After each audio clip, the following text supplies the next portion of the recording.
কোন বয়সে পিউজি অবস্ট্রাকশন ধরা পড়ে?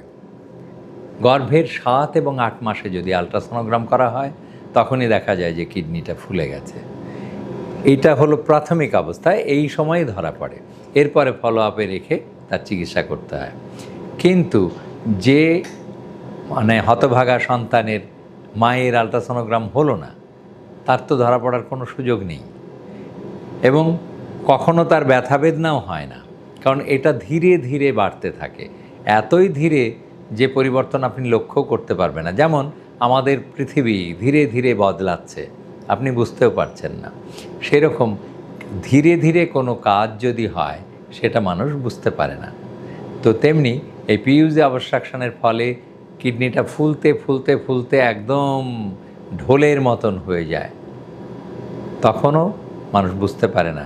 অন্য কোনো কারণেই আলট্রাসোনোগ্রাম করতে গেলে দেখা যায় যে কিডনিটা ফুলে আছে, ততদিনে কিডনি নষ্ট হয়ে যায়।